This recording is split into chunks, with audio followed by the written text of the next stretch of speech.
Hello, everyone. Hola a todos. Hello everyone, muchas gracias por venir a esta sesión el día de hoy sobre el diseño de políticas culturales. Me llamo Mato Sentont, soy charlista en el del mundo cultural de King's College en Londres y es mi privilegio y placer poder hablar con ustedes en este panel tan interesante de 4 oradores quien hablar sobre diseñar diferentes políticas culturales en diferentes ubicaciones geográficas. Entonces vamos a comenzar con las presentaciones y luego voy a invitar a los distintos oradores. Vamos a tratar de corrernos un poco para que vean las presentaciones. En primer lugar tenemos a Josephine Cost de la Universidad de Melbourne en Australia. Ella es profesora asociada en la Escuela de Comunicación Cultural, ¿sí? Sí.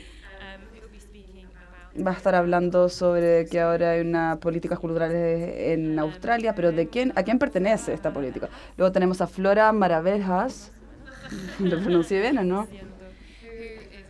Quien es analista cultural en el Instituto Brasilero de los Museos y el día de hoy está estudiando Administración Pública y Política de Administración, un doctorado en esto en la Universidad de Lisboa. Después tenemos a Ana Carolina Lubeck López, cuya publicación Políticas Culturales para Periferias Urbanas, las notas desde las experiencias de Sao Paulo.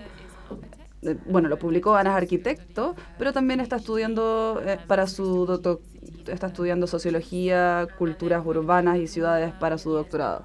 Luego tenemos a Norma Muñoz del Campo, quien es profesora asociada acá en la Universidad de Santiago de Chile, en el Departamento de Manejo y Políticas Públicas. Así es que después se van a poder presentar ellas mismas en la sesión. Tenemos 4 publicaciones, cada una va a durar 20 minutos y al final vamos a tener tiempo para una conversación, discusiones y después va a ser un placer recibir sus preguntas, las del público. Con eso vamos a seguir con Joe y espero que puedan poner sus diapositivas.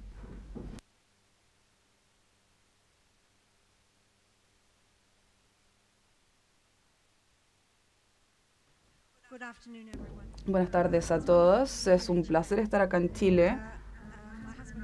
Mi esposo y yo lo hemos pasado increíble viajando por todas partes. Me recuerda cuando fuimos a Noruega, porque hemos estado haciendo Chile. Hemos estado viajando en distintos lugares turísticos y hemos tratado de hacerlo muy rápido. El día de hoy quiero hablar de las políticas culturales, especialmente enmarcado dentro de lo que ha sucedido en Australia recientemente. Acabamos de producir, bueno, el gobierno recién acaba de publicitar una nueva política cultural y generalmente es muy repugnada las partes culturales en Australia. Un desarrollo que está en una etapa temprana aún. La capacidad de criticar y analizar lo que ha sucedido, lo que sucede, es bastante temprano respecto a resultados.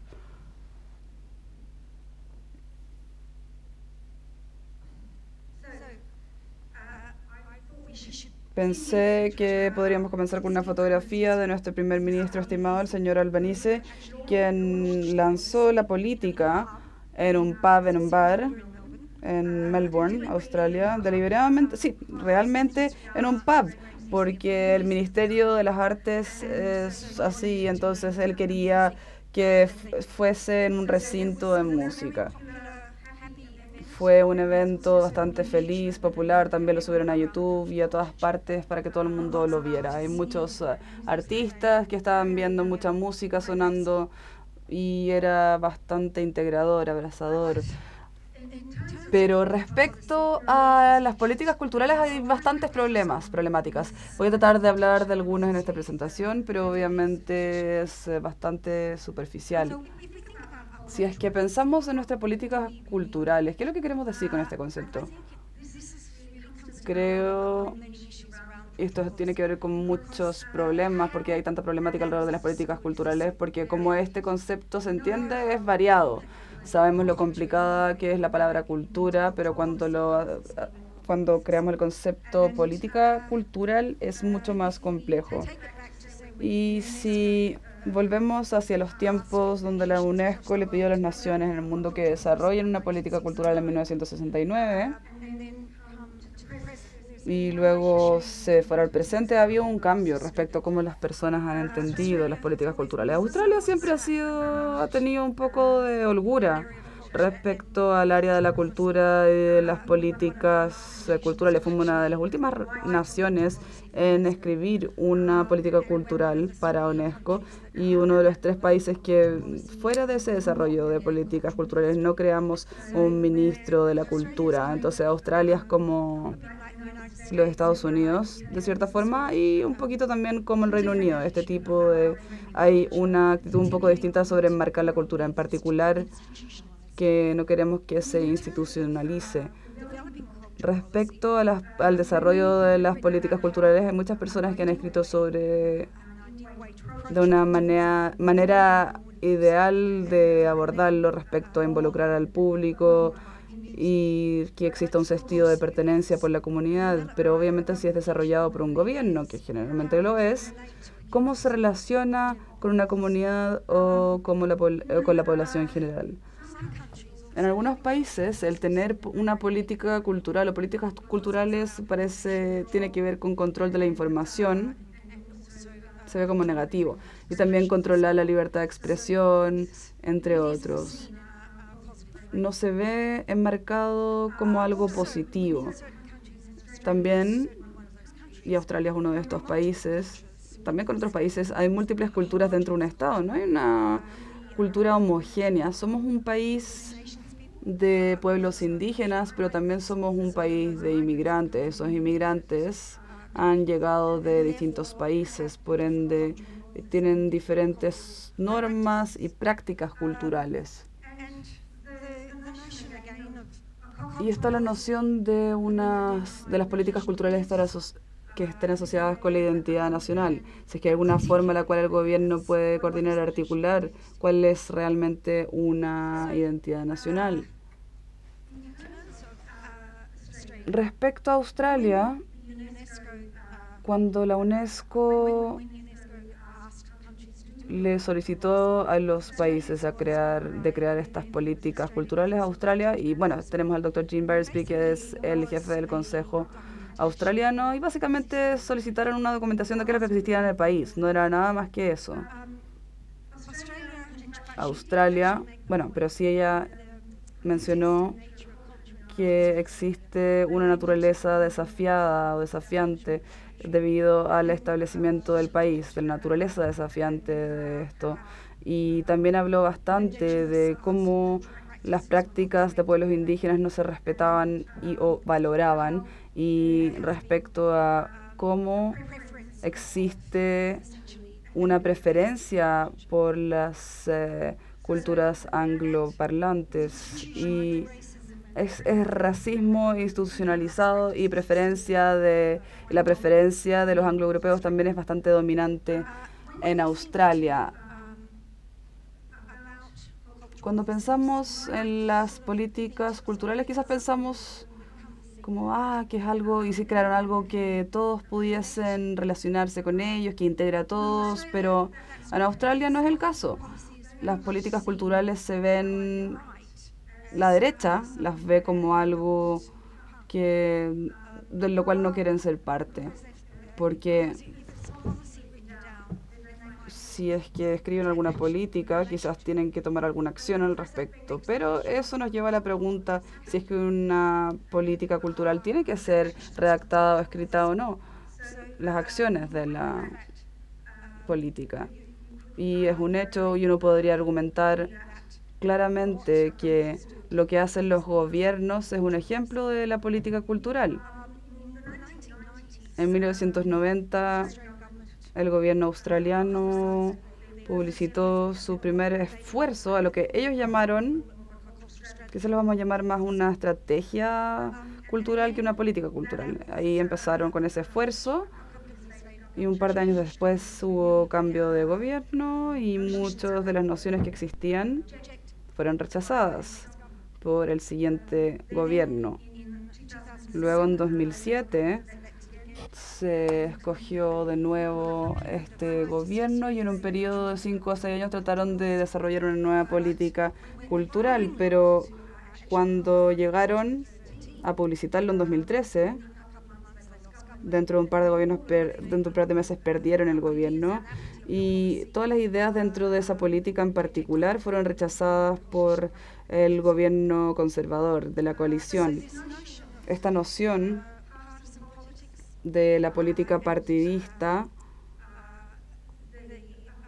y de identificación de las políticas culturales con la izquierda y el centro versus la derecha es bastante robusta dentro de Australia. Esta política en particular que surgió al comienzo de este año había sido hablada como parte de la plataforma del Partido Laboralista. De hecho, el año pasado tuvimos 9 años de gobierno conservador con la coalición y ha sido bastante conservador en algunos momentos respecto a sus estrategias, pero lo que ha sido un problema para el sector de la cultura y las artes es que la cantidad de financiamiento se ha reducido significativamente para que los pequeños artistas reciban menos financiamiento y las pequeñas organizaciones. Pero luego tuvimos la pandemia y todo cerró y el gobierno no respetó ni valoró el trabajo de los artistas. Se demoraron meses y meses de lobbying antes de tomar cualquier acción.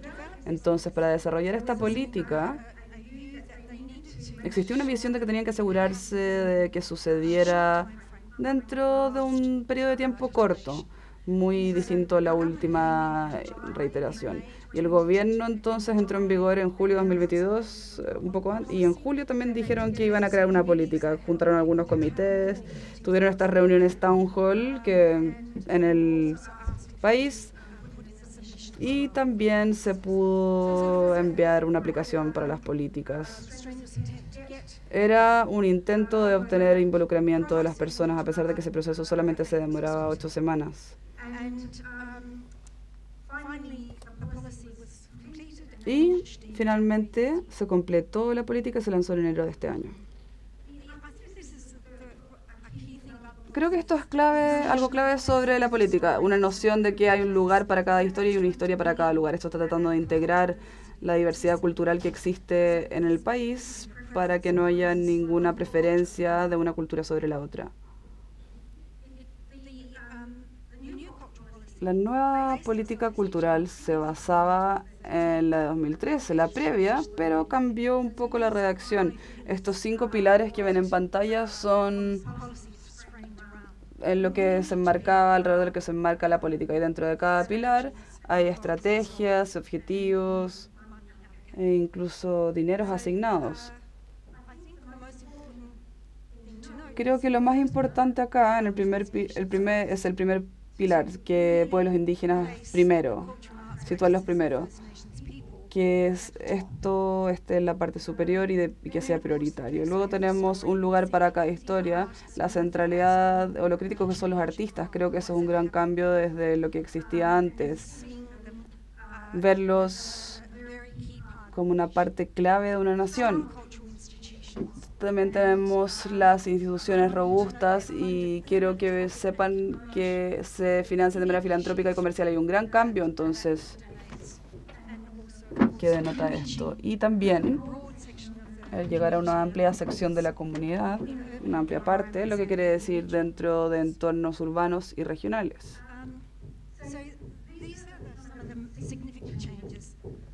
Estos son algunos de los cambios significativos, cambiar el nombre, ¿cierto? El branding, por así decirlo, siempre tenemos que hacer esto.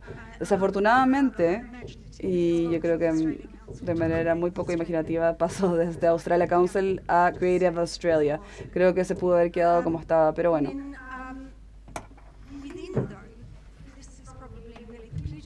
Esto es lo político.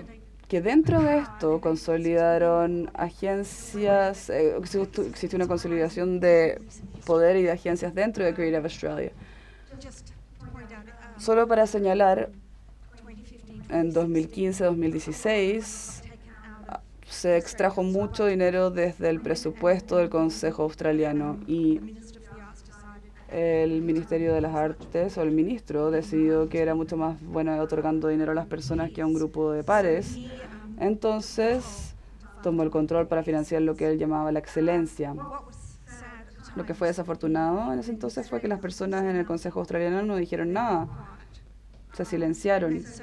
Así es que todos los artistas en el país tuvieron que realizar los argumentos sobre esta acción. Entonces ha habido bastante resentimiento contra el Consejo por no tomar un rol de liderazgo en la forma que lo debieron haber hecho.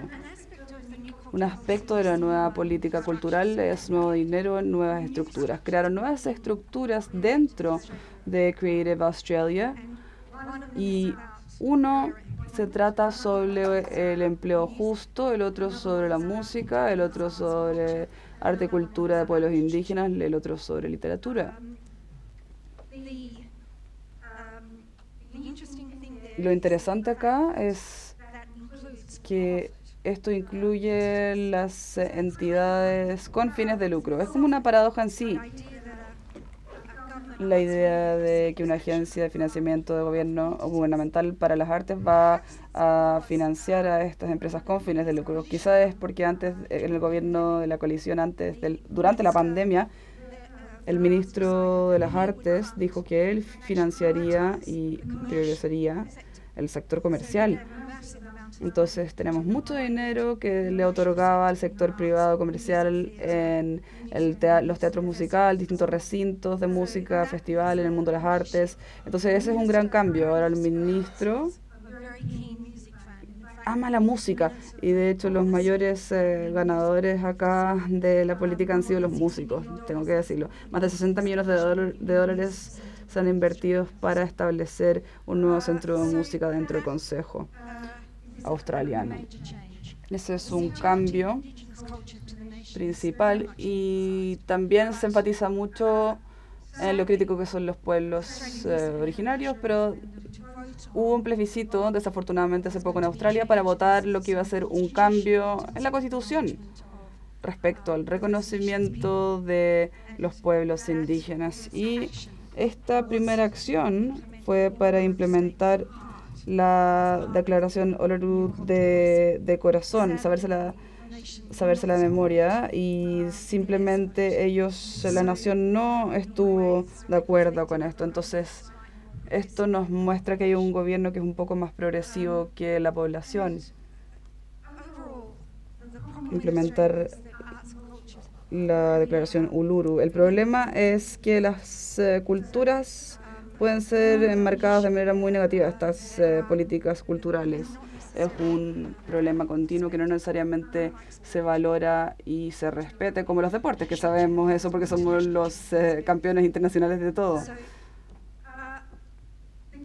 El gobierno también realizó o mencionó un punto respecto al hecho de que los trabajadores y los artistas es una actividad profesional, ¿cierto? Y creo que este es un cambio de mentalidad, está relacionado con el tipo de problemas, las problemáticas que mencionaron en la primera sesión.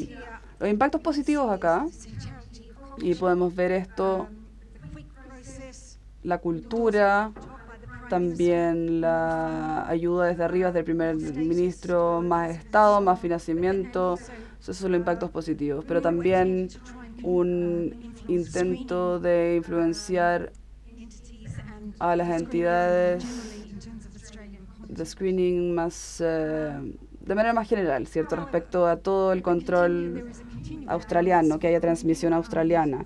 Y bueno, más financiamiento respecto a las organizaciones, en su forma artística, los sectores que fueron más afectados durante la pandemia y también por los cortes monetarios en los sectores no han tenido suficiente atención. Estos son los impactos negativos. No sé si esto es algo endémico o en el mundo que sucede en el resto del mundo, pero la falta de transparencia respecto a procesos gubernamentales y financiamiento, la transparencia se ha reducido. Entonces no se entiende necesariamente lo que está sucediendo. Si vemos un informe del Consejo en Creative Australia, uno no puede saber qué es lo que está sucediendo.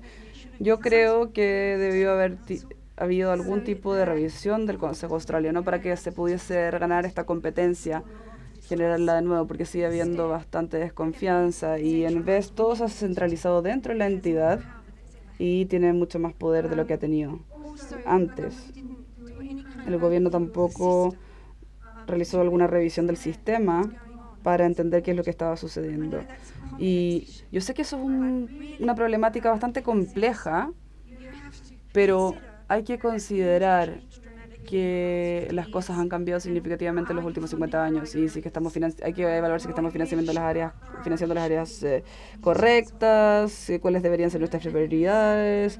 Desafortunadamente, como también pude ver, el plebiscito nacional rechazó a distintos departamentos que afecta a muchos, el departamento de la voz, ¿cierto?, que afecta a los pueblos indígenas. En general puedo decir que las nuevas políticas culturales están mejorando, obviamente en comparación con las anteriores, y esto nos entrega un sentido de que hay un cambio, sí, hay cambios positivos en el futuro y se puede integrar el sector de las artes de una manera muy positiva. Pero siguen habiendo distintos desafíos continuos, en particular para el sector que ha tenido mayores desventajas en los últimos años. Hay también desafíos para el gobierno para que pueda implementar Voice o la parte de la voz. Y también hay un reconocimiento limitado sobre cómo el gobierno requiere quizás alguna respuesta más matizada del sistema cultural. Entonces el futuro sigue estando poco claro. No hay mucha claridad respecto a cómo la política va a impactar tanto a la comunidad en general y a la comunidad de las artes y culturas, pero sí se enmarca de manera más positiva de que lo que estaba antes, pero sigue habiendo mucho trabajo por hacer. Muchas gracias.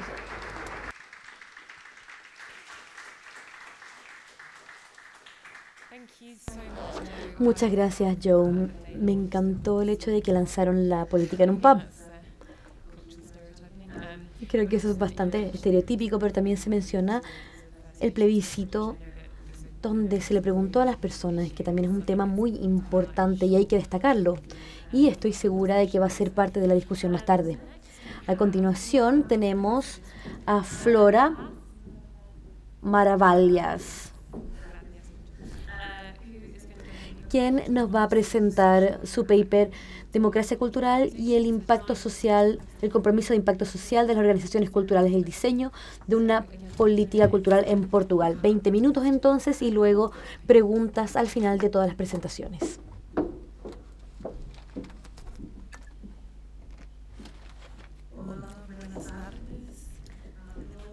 Hola a todos.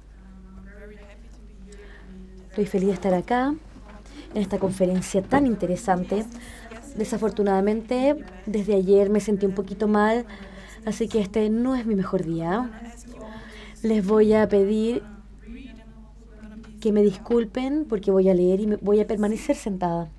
Espero que puedan ver la presentación.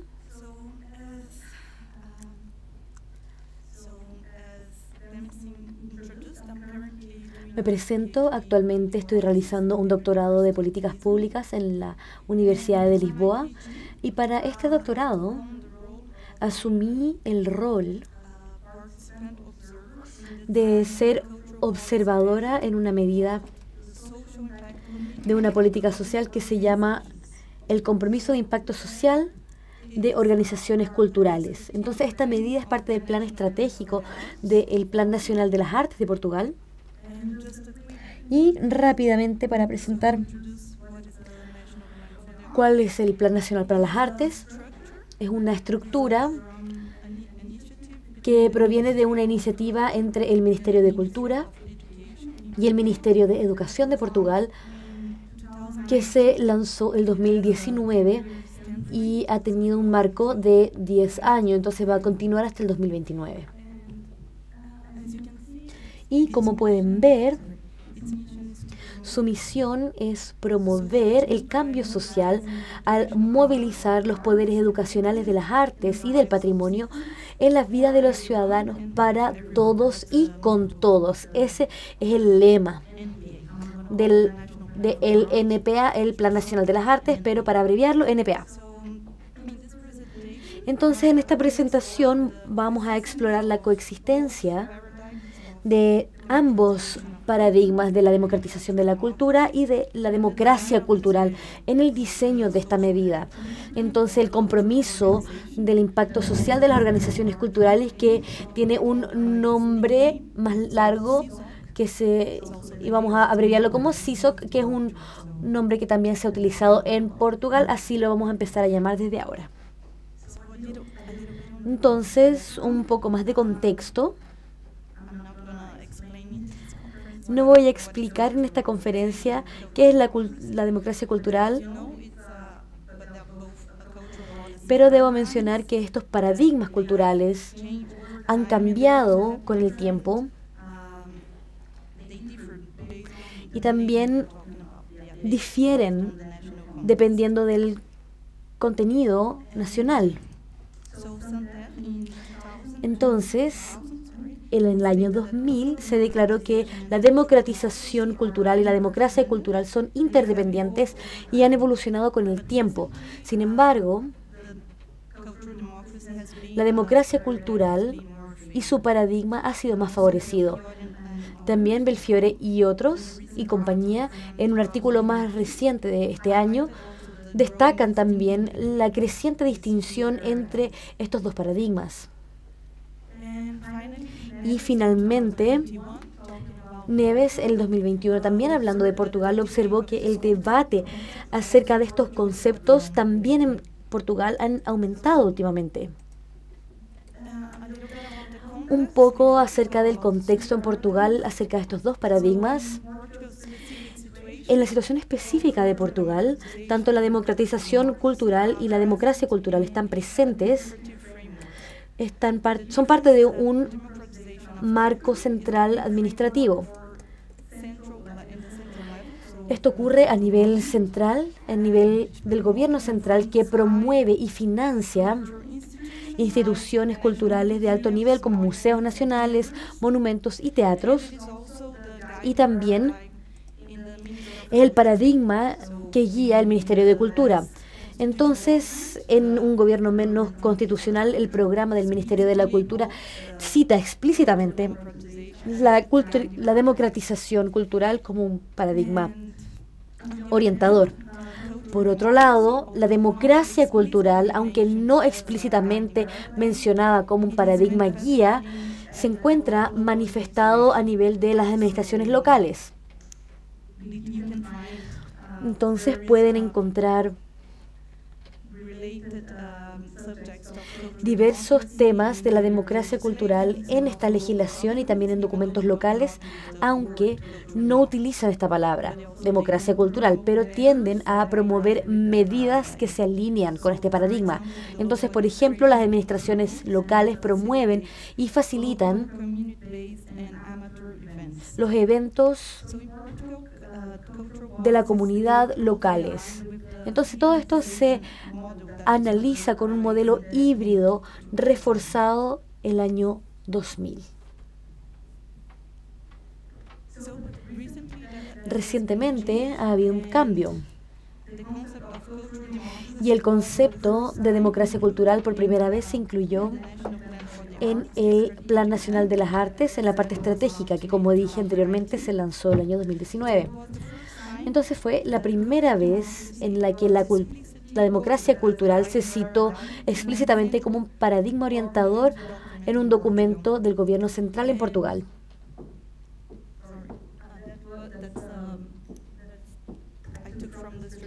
Esto lo saqué del plan estratégico.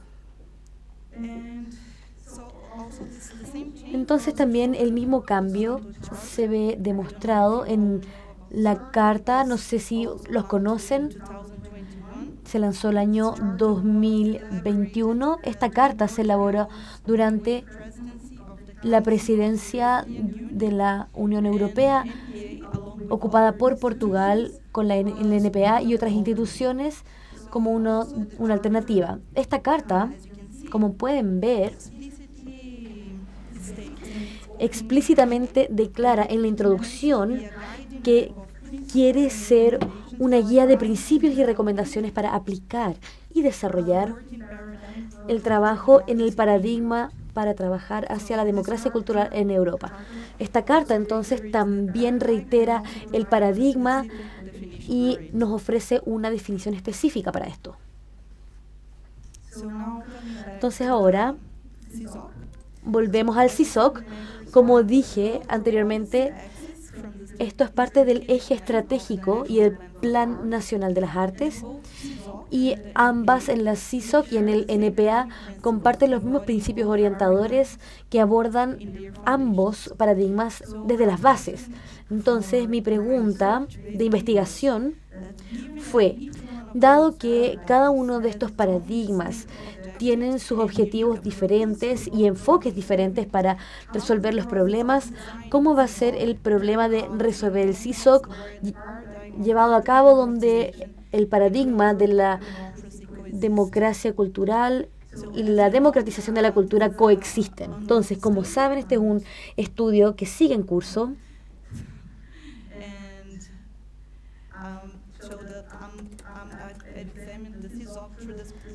Entonces, el CISOC en este contexto se conecta con el contenido. Vamos a saltarnos un par de diapositivas. Esta área del diseño de las políticas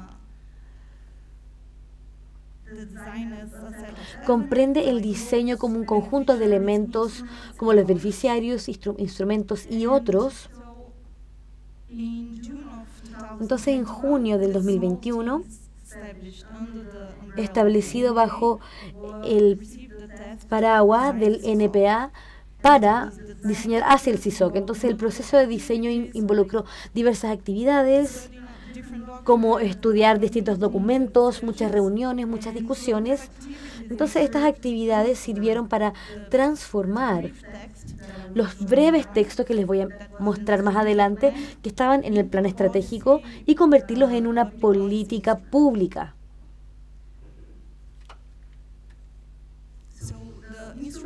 Entonces, los instrumentos que componen esta medida se van a lanzar oficialmente la próxima semana en una conferencia en Lisboa. Si es que están por ahí, los invito, los dejo invitados. Y lo que voy a mostrar rápidamente ahora, se me pasó muy rápido el tiempo. Los hallazgos que voy a presentar son parte de este estudio exploratorio. Y lo que quiero mostrar es la transición desde la parte regional al plan nacional a su versión actual que va a ser lanzada.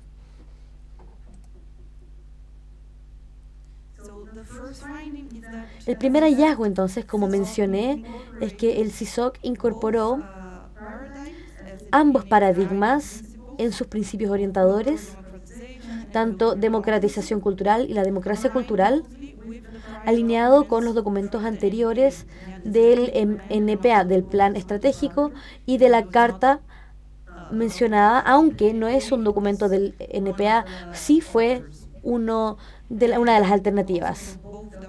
Ambos documentos explícitamente mencionan la democracia cultural. Entonces, a pesar de esta mención en una estructura creada por el Ministerio de las Culturas, porque el NPA se creó por el Ministerio de Culturas y del Ministerio de Educación, en el Ministerio de Culturas de Portugal no se cita explícitamente como un problema de gobierno. Entonces, esto nos indica una falta de congruencia, de acuerdo a Van Giet, en cómo los instrumentos se unifican en distintos momentos del gobierno. Entonces, durante el diseño del CISOC se realizaron modificaciones al texto original y este gráfico resume estos cambios.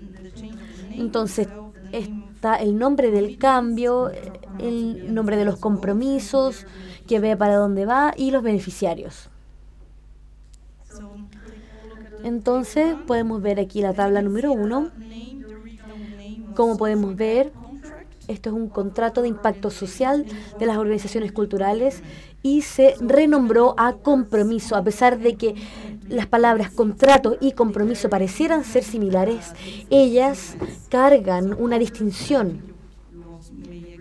Y quizá ustedes están de acuerdo conmigo El contrato es algo más formal, más legal, más vinculante, y compromiso, por otra parte, nos habla acerca de un sentido compartido de responsabilidad. Entonces, estos cambios parecen indicar una tensión y alejarse de una relación más transaccional hacia una relación de confianza mutua y de colaboración. Y esto se alinea mucho más con la democracia cultural. El segundo ítem, en la parte de los compromisos o los objetivos, se realizó el mismo cambio. Es decir, la palabra contrato se cambia por el acta de responsabilidad mutua, y también los textos revisados incluyen acciones participativas y colectivas que amplía el alcance, más allá de la educación y los impactos sociales. Esto también indica un enfoque más holístico para la participación cultural y el cambio social. Y finalmente, los beneficiarios potenciales, que fue el tercer cambio que se realizó con respecto a la extensión de los potenciales beneficiarios del CISOC. Ahora entonces no solamente son las organizaciones bajo la guardia del Ministerio de la Cultura, sino que organizaciones culturales que quieran hacer un cambio transformacional en acciones participativas, educacionales y sociales. Ahora entonces hay un panorama más diverso de entidades públicas y privadas, y también distintas categorizaciones como museos, centros de arte, monumentos, bibliotecas, archivos, centros culturales, teatros y otros. Incluso si es que se enfocaban un poco más en las instituciones culturales más tradicionales, pero ya podemos decir que es el primer paso para ampliar a los beneficiarios elegibles de esta política. Entonces, estos cambios se alinean mucho más con la democracia cultural, donde el concepto de cultura y, por lo tanto, de organizaciones culturales se amplía. Este compromiso no tiene la intención de ser utilizado por instituciones del gobierno central, sino que también instituciones locales y organizaciones privadas, y también redes. Entonces, para concluir, algunas decisiones que se tomaron durante la fase de diseño del CISOC tienen que ver con los principios de la democracia cultural, como en los cambios de los nombres, en los cambios de los compromisos y los beneficiarios. Estas modificaciones sugieren un cambio hacia un tono más colaborativo y alejarse de un modelo más legalizado y más hacia la confianza mutua, que parece estar bajo la influencia del paradigma de la democracia cultural, aunque no en su totalidad, sino que pueden ser los pasos iniciales. Aunque se esté utilizando más esta tecnología que favorece la democracia cultural, aún no ha abandonado el concepto de la democratización de la cultura. Entonces, esto también parece estar alineado con lo que se declaró acerca de los modelos híbridos y lo que se mencionó por Negrier, que también indica que parte de las políticas culturales es que los paradigmas, en vez de sustituirse, tienen que acumularse. Entonces, la emergencia de un nuevo paradigma no elimina el anterior, sino que viven en conjunto con una predominancia mayor o menor dependiendo del contexto cultural en el que se vea involucrado. Entonces, para cerrar, ahora sí,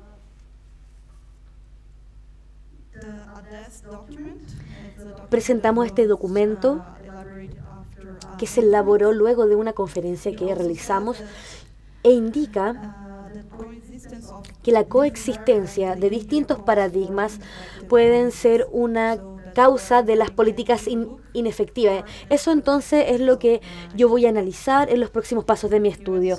Muchas gracias y lamento mucho el malestar.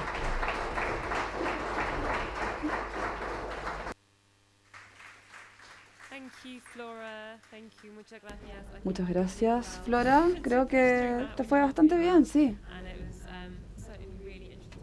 Fue una charla muy interesante. Y ahora tenemos a Ana Carolina Lubac López. ¿Lo dije bien? Quien va a presentar su publicación Políticas Culturales para las Periferias Urbanas, notas de las experiencias de Sao Paulo. Quiero recordar a las personas que llegaron un poquito más tarde que tenemos una publicación tras otra y vamos a tener bastante tiempo para las preguntas y respuestas al final. Continuamos con Ana entonces.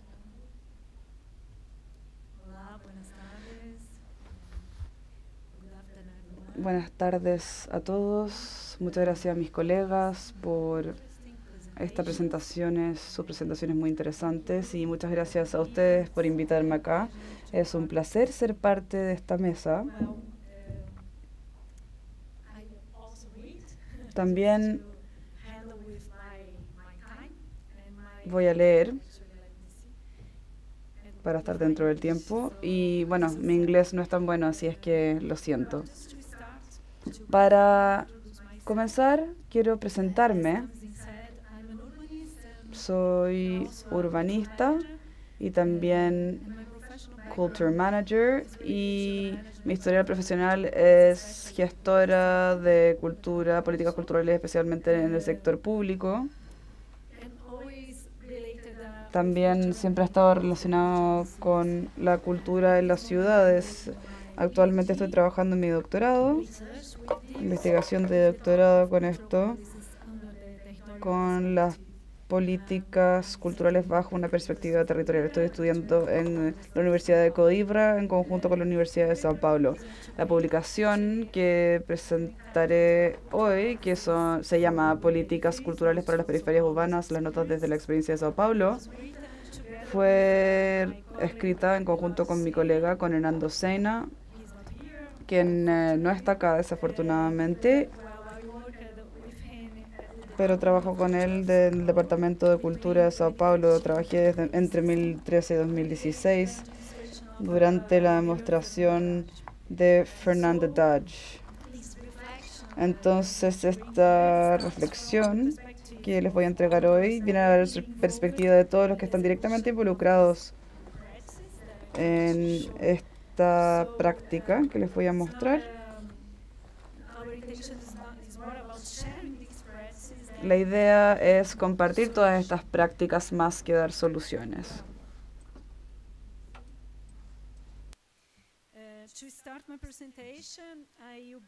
Para comenzar mi presentación voy a mostrarles un poco la ciudad de Sao Paulo, brevemente, para presentarles un poquito.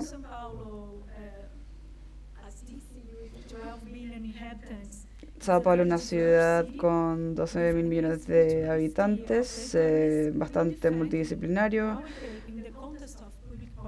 Tenemos las políticas públicas y nos damos cuenta en el contexto. Lo crítico que es reconocer la importancia de este modelo periférico. Esto es debido a que la distancia entre el centro es un factor determinante al acceso a la vida urbana en una ciudad tan grande y tan desigual como Sao Paulo. Entonces, cuando uno analiza diferentes mapas, hay que siempre tener muy claro el concepto de diseño. Este es el caso de este mapa, producido por la investigadora Geografía Cachucanova, de doctorado, donde habló de propuso un índice de justicia urbana y medioambiental, con distintas variables para poder acceder a la vida urbana, incluyendo la movilidad, instalaciones públicas, infraestructura, y esto se tradujo a un retrato bastante claro, centralizado. Y cuando hablamos de acceso a la cultura, la situación no es tan distinta. Acá hay otro mapa producido por el Civil Society Movement que enfatiza sobre la privatización de todas las instalaciones en las partes más centrales de Sao Paulo. Acá tenemos las áreas que tienen más instalaciones culturales por habitante, las más con color más ligero, y las más oscuras son las que tienen menos. Pueden ver que la inversión pública también es evidente en el campo de la cultura. Además de la centralización en sí, otro punto importante u otra pregunta importante que podemos realizar es la desconexión entre la oferta cultural y las formas más vulnerables de la ciudad, como podemos ver en este mapa acá, al sobreponer las instalaciones culturales, los puntos negros que ven de la ciudad, en los perímetros de las favelas que están en morado, hay un claro desplazamiento y la búsqueda para la democratización del acceso a las políticas culturales es un movimiento para reconocer los territorios que son invisibles a las políticas públicas en general. El paralelo entre la desigualdad social y lo urbano. El espacio urbano se refleja en el hecho de que el praxis cultural marginalizado está bastante enlazado a los márgenes de las ciudades urbanizadas. No se debería ver así esta línea de tiempo, pero les pido disculpas. Es animación, ese es el problema. Debería estar animado, pero bueno. Además de la desigualdad robusta, las políticas en Sao Paulo son de bastante diversidad cultural. Como Lia Calabresa, una investigadora brasileña, dice, la cultura se crea en el territorio. Entonces, mientras más diversidad territorial haya, más diversidad va a haber de expresiones culturales. Por ende, pensando en la democratización de las demandas de la cultura, reconocer que la praxis muestra la propuestas que pueden llegar a la complejidad de los arreglos culturales producidos en estas fronteras. ¿Cómo nos preguntamos entonces, cómo Sao Paulo ha podido abordar todo esto? Como mi colega Eduardo Sena, el coautor de la publicación, argumentó en su tesis de doctorado, la ciudad de Sao Paulo en las últimas décadas es un laboratorio exitoso de políticas culturales. Esta declaración se basa en el hecho que durante este periodo Sao Paulo constantemente innovó en sus programas y formatos, especialmente objetivizados en centralizar el acceso a las políticas culturales. Sin embargo, tenemos que mencionar que incluso antes de eso, las políticas públicas implementadas por la Municipalidad de Sao Paulo a lo largo del siglo XX ha sido difícil integrar la territorialización de las culturas políticas, las políticas de cultura en el país. Hay tres momentos que son críticos para poder construir esta perspectiva. El primer momento data a los años 30, de Martin Dratt, quien manejaba y era el líder del Departamento de Cultura en Sao Paulo, que se ve como un hito en las acciones culturales en la ciudad, además de la promoción de la expansión de la noción de cultura, que incorporó conocimiento y prácticas culturales, introdujo la perspectiva de democratización pública como objetivo. El segundo hito, que viene de 1990, tiene que ver con el manejo de la filósofa Marlene Schioni en el Departamento de Cultura de Sao Paulo. Su gestión llevó a pensar la cultura como un derecho, pudo proponer un concepto de ciudadanía cultural que reconoció la cultura como el derecho de los ciudadanos, y bajo esta perspectiva hace que la cultura se pueda reclamar. Esta propuesta era responsable de insertar la dimensión territorial a las políticas culturales. Y el tercer momento emblemático es la creación del Programa para la Valorización de las Iniciativas Culturales, el programa BAI, en 2003, aprobado como ley. Este programa BAI quiere apoyar financieramente a los artistas y acciones culturales, promoverlos por las personas jóvenes de bajos ingresos que viven en las áreas más vulnerables de la ciudad. Este programa está basado en la aplicación de selección simplificada y mecanismos de responsabilidad mostrado por muchos estudios académicos. Se muestran los impactos de este programa BAI, que tienen que ver con la consolidación de una nueva escena cultural en la periferia de Sao Paulo. A pesar de los avances, la democratización del acceso a las políticas culturales, empezaron a concentrar la inversión pública en la ciudad de Sao Paulo, y esto llevó a enormes desigualdades difíciles de sobrepasar. Basado en este historial y al ver esta ciudad segregada, el principal desafío que uno puede conocer, que encuentra el Departamento de Cultura en 2013, durante la administración de Fernando Tatis, fue las barreras territoriales en el acceso a la cultura bajo el permiso, bajo la ciudadanía cultural. Quiere decir que la cultura es un eje transversal para sus acciones. Veamos acá. Ahora les voy a mostrar 3 distintas políticas implementadas en ese periodo. En primer lugar, tenemos el retorno de las casas de cultura, un programa cultural para la gestión cultural. Lo segundo fue la implementación del circuito Spoine de cine, y luego está la creación de un programa para el fomento de la cultura de la periferia.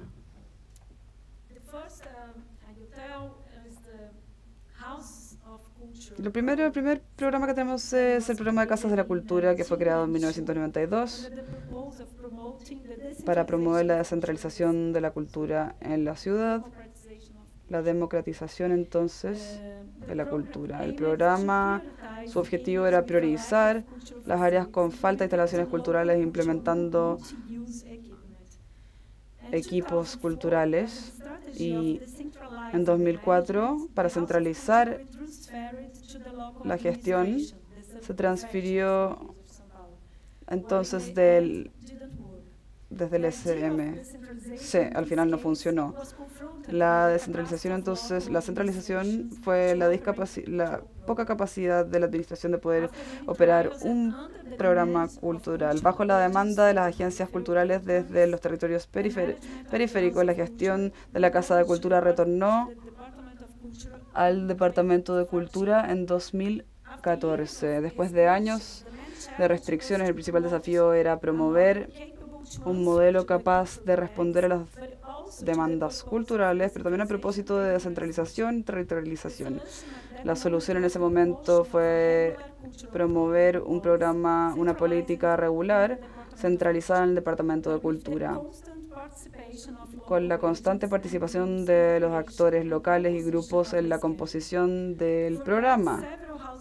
Para esto hay distintas casas de cultura, coordinadores de casas de cultura que fueron reemplazados según lo que fue indicado por los territorios como una estrategia para moldear un nuevo espacio para poder escuchar. La presencia de estas casas de cultura en las periferias de Sao Paulo ha sido crítica para el desarrollo de prácticas artísticas en estas regiones. Los medios para expandir estos networking, creación de redes en la ciudad, permanece y sigue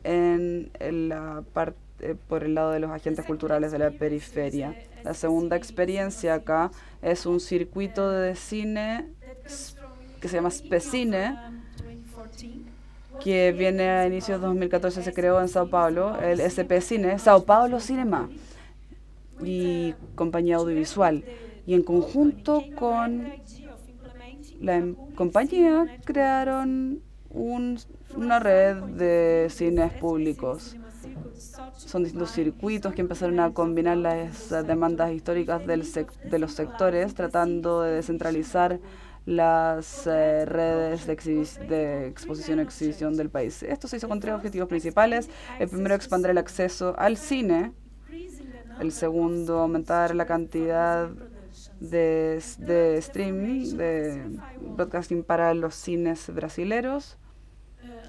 Y hay distintas restricciones, hubo restricciones de presupuesto y de tiempo, entonces el proyecto decidió adaptar los equipos públicos con uso parcial, su programa combinado con el uso de los cines, y bajo esta opción el circuito específico abrió su primer teatro en marzo de 2016, y al final de este año 2016, toda la red fue implementada con 20 cinemas públicos, cines con 1 millón de espectadores.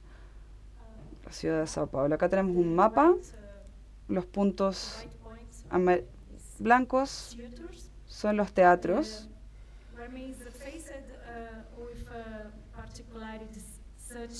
Con particularidades en los tamaños de los cines, especialmente la ubicación de estos teatros. El proyecto tenía que buscar formas alternativas de operar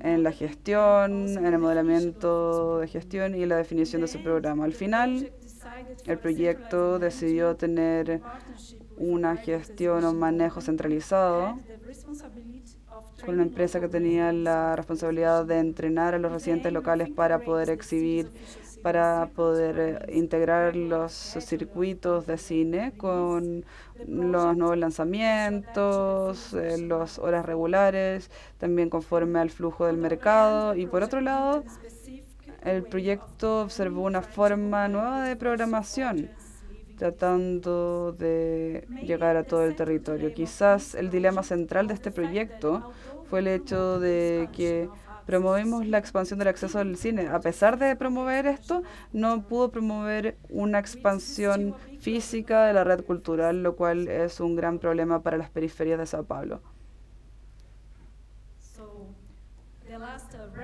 La última referencia acá es el programa de fomento de la cultura de la periferia. Yo creo que es el programa más revolucionario de los tres. Es un programa que surgió en base a las demandas de los movimientos culturales periféricos y también la colaboración de estos grupos en la concepción de la política, organizado como un movimiento cultural de las periferias. Distintos colectivos y grupos en 2015 comenzaron con esto. Y respecto a articulación para el contraste, por los ingresos desiguales en la ciudad, y crearon este programa por ley, lo que se considera un hito histórico para el movimiento cultural y para la ciudad. Además de tener cada año su propio presupuesto, el programa encontró porcentajes para ser invertidos en cada categoría de territorio, priorizando los más vulnerables, y se dividieron en 4 áreas basadas en distintos datos oficiales según los ingresos de los hogares.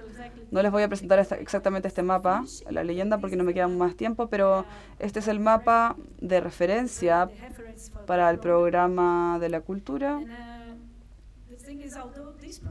A pesar de que este programa, de que existe este programa, no es suficiente para apoyar la producción cultural en las periferias de la ciudad, pero ha llevado a poder identificar la producción cultural de las periferias, legitimizando cada práctica como algo cultural. Para concluir, a pesar de que todas estas políticas tienen diferentes enfoques y formatos, tienen en común que tienen un alcance en el territorio. Estas son políticas que permiten la incorporación de nuevas audiencias, nuevos productores de cultura, nuevos artistas, en la misma forma en la cual directamente tenían que abordar la desigualdad en el acceso a la cultura en la ciudad. Sin embargo, a pesar de que estas políticas tratan de descentralizar la cultura en la ciudad, sus estructuras de gestión, de manejo, son bastante centralizadas. Como conclusión, después de analizar estos ejemplos, traemos a la mesa la idea de la descentralización de las políticas culturales como un proceso. En este sentido, la experiencia presentada acá no se debería ver como una estrategia aislada, pero como parte de un proyecto más amplio que utiliza diferentes estrategias o líneas de acción, lo que sea, para poder llegar a la democratización de las políticas culturales. Mientras en el programa de las casas de cultura, el objetivo es crear un manejo local, arreglos y una alianza con la administración pública. En el circuito de cine SP Cine hay que entregarle cines a la periferia. Ese es el objetivo, incluyendo el circuito de la ciudad. Y esta es la opción y demandan también un manejo centralizado, incluyendo para fomentar la cultura de las periferias, aunque está basado, entrega más autonomía para las producciones locales en las periferias. Por ende, esto es para formulación de una política pública que se debería ver como un proceso de componer políticas articuladas específicas para poder crear un sistema integrado de cultura. En ese sentido, el territorializar las políticas culturales es algo inevitable y estamos con el compromiso de compensar todo esto en el centro de la ciudad, tanto en un canal artístico-cultural como en la ciudad en sí, hacia la descentralización, que es un gran desafío. Y el gran desafío ahora va a ser empoderar a las periferias, pero sin perder la articulación de diferentes acciones dentro del alcance de una política cultural más extensa. Gracias.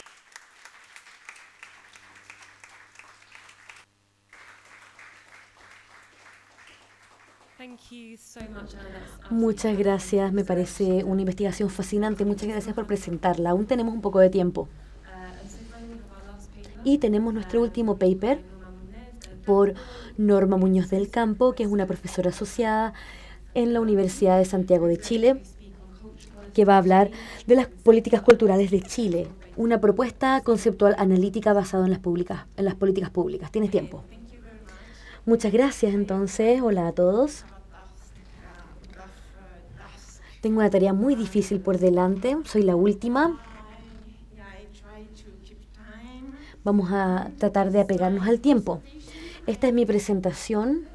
En primer lugar, vamos a hacer unas revisiones que creo que es importante mencionar. Esta investigación recibió el apoyo tanto de la Universidad de Santiago de Chile, un financiamiento de investigación y un fondo internacional del Banco del Desarrollo de Latinoamérica y el Caribe y la Universidad de Sciences Po en París, Francia. Este estudio buscaba analizar la cultura desde las políticas públicas. No es fácil. Y voy a hablar de eso en un minuto. Y el día de hoy voy a hablar específicamente acerca de la tensión relacionada al diseño de una política cultural en nombre de este panel. Y un poco también acerca de las dimensiones del estudio. Trabajé con metodologías y analicé desde una propuesta tridimensional de un análisis de políticas públicas y la herramienta de las 3E. Yo también, en francés también habla de esto, pero también en la literatura anglosajona se puede encontrar la misma perspectiva. Mi presentación está estructurada en tres grandes dimensiones. En verdad son dos. La primera es la cultura como un objeto de políticas públicas y el segundo es el último, los desafíos actuales de las políticas culturales en Chile, basándonos en dos tensiones que podemos encontrar el día de hoy. Y es muy difícil tomar decisiones de diseño bajo estas condiciones. Y para esto vamos a viajar en el tiempo, porque para entender esta tensión tenemos que viajar al pasado, al origen de este proceso en Chile, con un paradigma, como Flora habló de los paradigmas, yo también, que en mi tesis doctoral hace un par de años, muchos años atrás en verdad,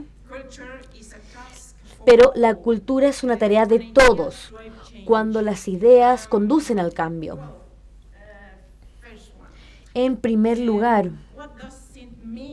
¿qué significa hablar de la cultura desde los términos de las políticas culturales? Esto se ha debatido, la definición de las políticas públicas, pero tenemos que tomar otra perspectiva, que esto tiene que ir más allá de la eficiencia y de la efectividad, que sí son importantes, pero quiero enfatizar que aquí la política pública va más allá de las acciones concretas, planes, programas e instrumentos. Y van...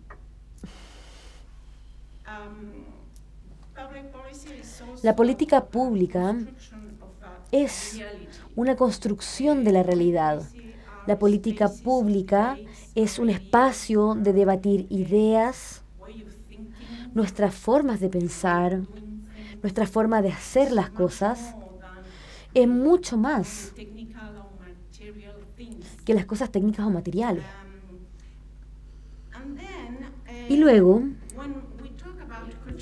cuando hablamos de las políticas culturales, podemos ver que hay varias cosas.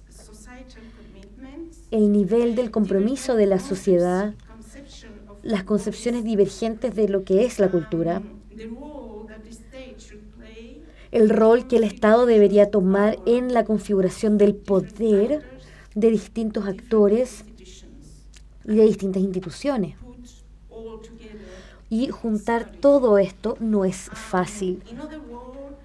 En otras palabras, vamos a enfatizar que la presencia de una política pública cultural solo es posible reconocer dentro de 3 dimensiones que este estudio destaca: ideas, actores e instituciones.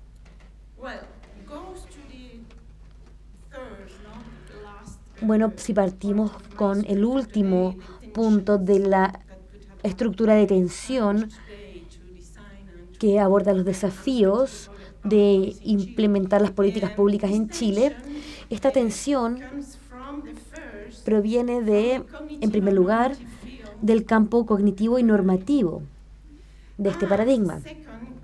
Y el segundo proviene de la dimensión institucional.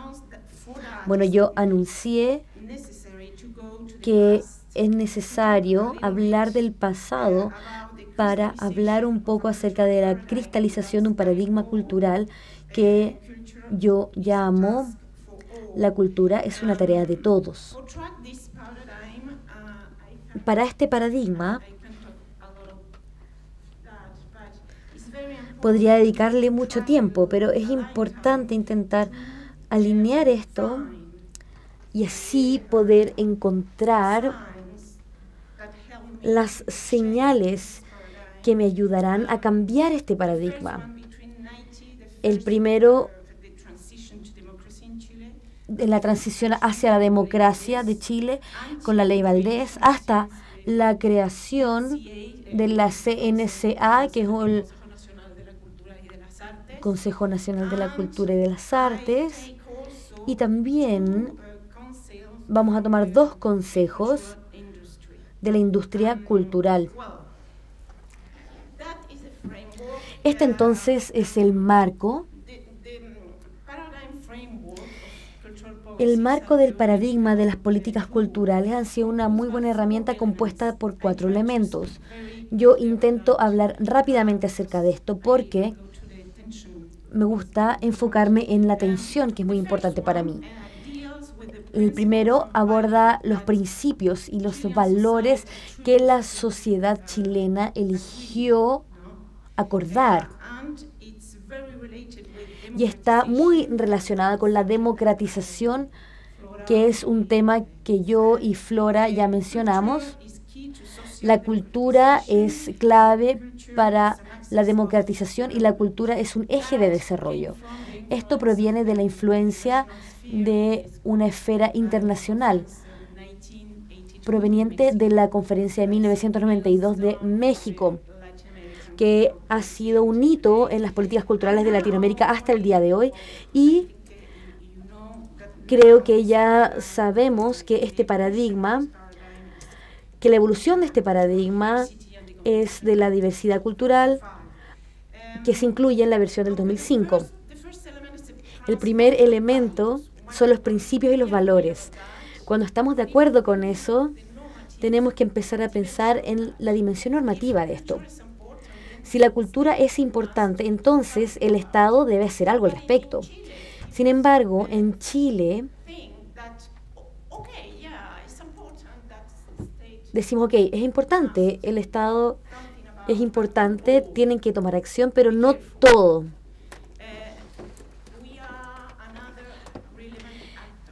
Somos otros actores relevantes, existen y deben ser integrados en el modelo cultural. ¿Y por qué estamos de acuerdo en estas dos cosas? Y ahí viene la tercera pregunta, ¿cómo? ¿Cómo podemos unificar estas ideas y hacer algo por parte del Estado y otros actores involucrados también? Y luego el paradigma habla del tercer elemento que es muy importante, que es qué tipo de relación podemos construir, formar para este sector. Y luego el siguiente concepto es la mediación y la consulta, que es clave en el proceso, en todos los procesos de políticas públicas en Chile, en asuntos culturales. Y después, la cuarta y última habla de las instituciones. Cuando acordamos acerca de las ideas, entonces ahí la reforma es posible. La ley Valdés, que ya mencionamos en los hitos en la línea de tiempo, y a partir de eso, en 1992, la ley del libro en el 93, y hasta el 2003, el Consejo Nacional de la Cultura y de las Artes. Si vamos a las tensiones, la primera tiene que ver con las ideas, los actores y las dimensiones. Les hablé un poco acerca de este paradigma, del paradigma cultural.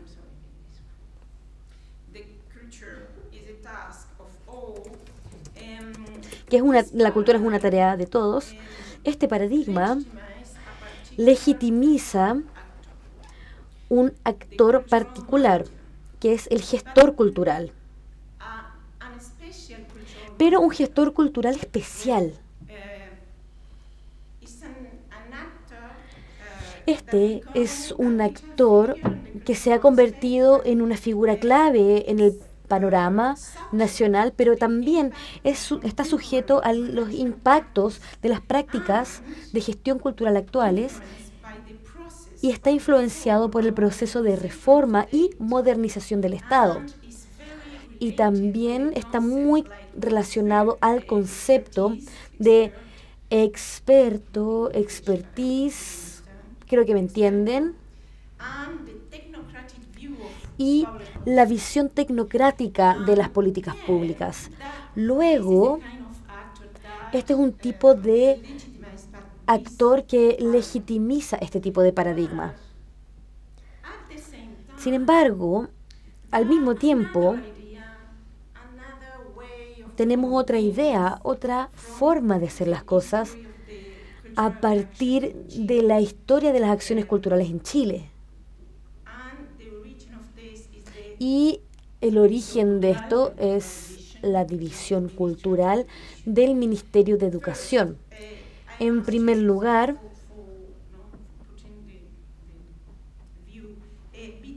debo poner el foco en la transición hacia la democracia en Chile hasta la creación de la CNCA. Entre medio habían 3 servicios para controlar esta actividad en Chile. El Ministerio de Educación, donde podemos encontrar las unidades más importantes de cultura, que es la División Cultural, y la DIVAM, la Dirección de Bibliotecas, Archivos y Museos, y la segunda vendría siendo el Ministerio Secretaría General del Gobierno, y el tercero, el Ministerio de Relaciones Exteriores.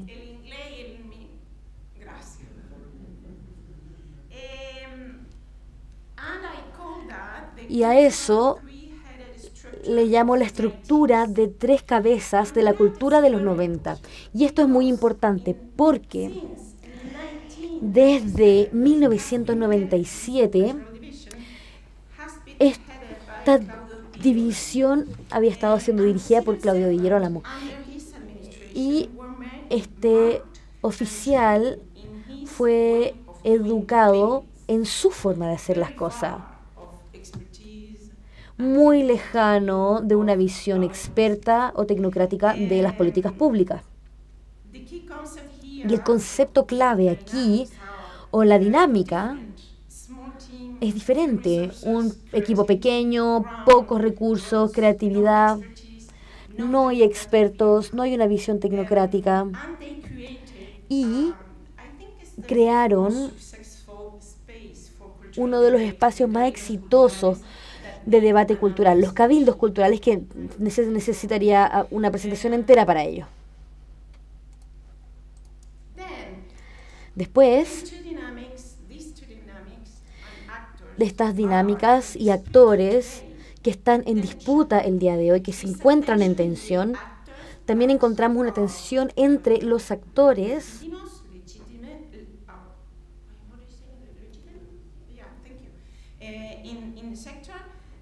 legítimos en el sector y también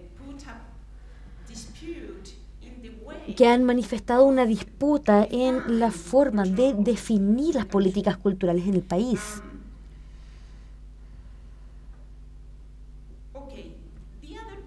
Bien, aquí la otra tensión, porque hablamos de dos tensiones, una cognitiva, actores, y la otra más institucional, quizás más conocida. Y hay dos elementos, porque no tengo más tiempo. El primero es la nueva competencia entre patrimonio y cultura en el país. La DIVAM, por una parte,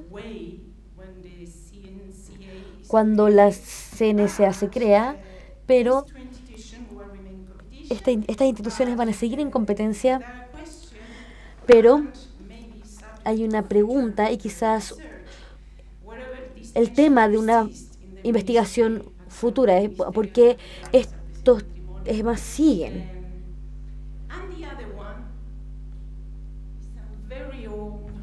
Y la otra es un mecanismo para tener una sola institución en el campo, que es muy peligroso porque solo es un instrumento de políticas públicas, no una política pública. Y la situación que ha llevado esto el día de hoy y ha llevado una definición de políticas culturales como una asignación de recursos hacia el apoyo y la promoción de las artes y la cultura, cuando se sabe que las políticas culturales son más que eso, mucho más que eso. Espero. Y al operar de manera aislada a partir de esta falta de capacidad de contribuir al desarrollo cultural general de la nación, y rápidamente aquí podemos revisar la relevancia de las ideas. Son las ideas las que conducen al cambio y luego necesitamos ponernos de acuerdo. Who can say that in English? Necesitamos de una vez ponernos de acuerdo. Consensus. Because the tension porque la tensión sigue ahí. Y tenemos que considerar la política cultural como un pequeño conjunto de actividades que son mucho más que eso.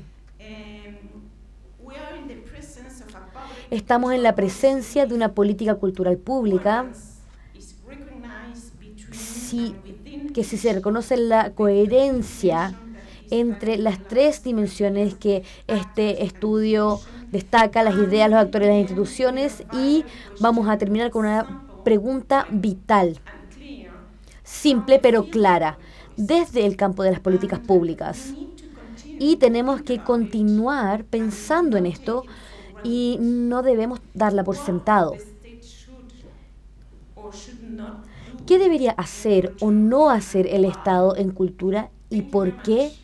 Muchas gracias.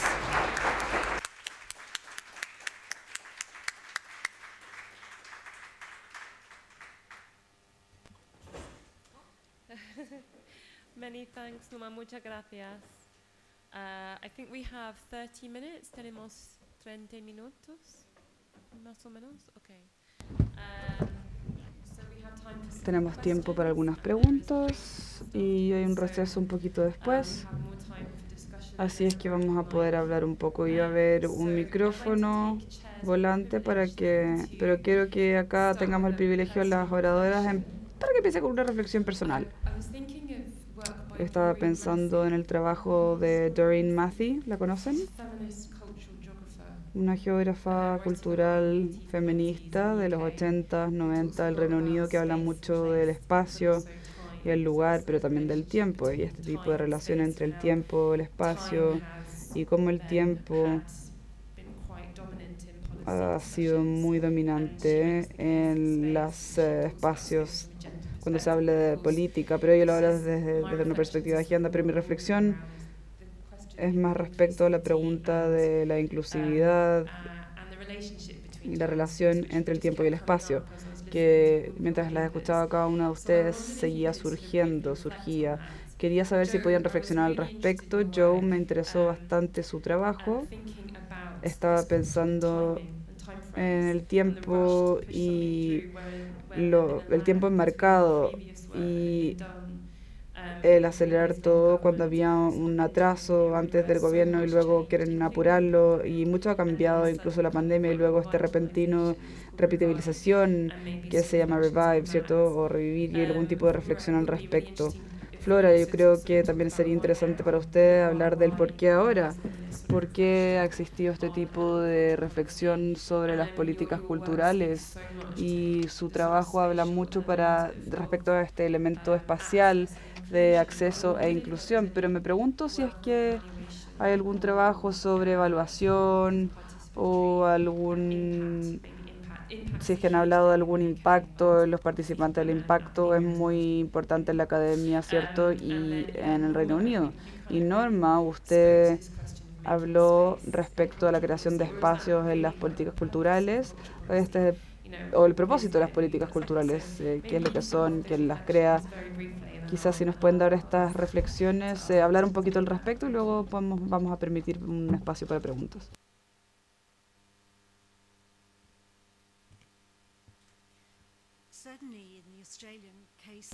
El caso australiano, ciertamente, debido al evento previo de 2013, en el cual las políticas culturales solamente tenían 4 o 3 meses de vida antes de que llegara el próximo gobierno y rechazara la mayoría de sus supuestos. Ahí había un sentido de urgencia enorme sobre esto y al igual que cualquier otro nuevo gobierno que entra, piensa que tiene que hacer todo en el primer año y después de eso se relajan un poco. Existía este espacio porque había pasado por tanto traumatismo el sector cultural durante los años de la pandemia. Obviamente trataron de hacer lo más posible por realizar una declaración de manera temprana y una declaración que fuese positiva y tuviese un sentido de alegría. Una de las cosas que se me olvidó mencionar fue que la estructura que van a revisar en 2026, qué tan eficaz ha sido todo lo que han hecho. Pero yo creo que hay que trabajar mucho respecto a cómo han hecho las cosas, qué significa realmente, cómo han trabajado y en qué involucra el sector. Fue muy interesante escuchar las otras oradoras respecto a estos temas, pero como dije, la naturaleza de una política cultural, si es que es gubernamental o si es nacional o de la nación, sin importar eso, ahí entramos a problemáticas políticas que son muy desafiantes. Los políticos encuentran muy difícil poder pensar más allá de sus propios sus necesidades o ideologías políticas. Disculpen por mi voz carraspera. Lo que es muy interesante respecto al tiempo y el espacio es que cuando está hablando de eso, bueno, cuando usted está hablando de eso, recuerdo el plan estratégico de la NPA, que es muy filosófica porque es filósofo en sí. Entonces, dicen que quieren durar solamente 10 años porque quieren que dure 10 años porque no quieren que los necesiten más. Por eso también dura 10 años. Su intención no es no existir más. Es hermoso, pero a la vez, desde un punto de vista pragmático, lo encuentro un poco difícil de creer. ¿Por qué ahora? En Portugal, bueno, no soy de Portugal, es un nuevo campo para mí, pero lo que yo he estado leyendo al respecto y he estado viendo, investigando hasta ahora es que es realmente una materia nueva, como que la democracia cultural no se habla para nada y se enlazó mucho al NPA y creo que también se enlazó mucho al Comiser en sí, que también tiene una historia que está conectada al Reino Unido, también al Joe Bacon Foundation, y creo que que algunas instituciones están más conectadas con el Reino Unido. Y mi supervisor, él me ve esto como si Francisco perdiese su poder sobre Portugal y que Portugal se alinee más con el Reino Unido. Para mí eso sería la mayoría de las publicaciones de la democracia cultural vienen desde los países anglosajones, por eso.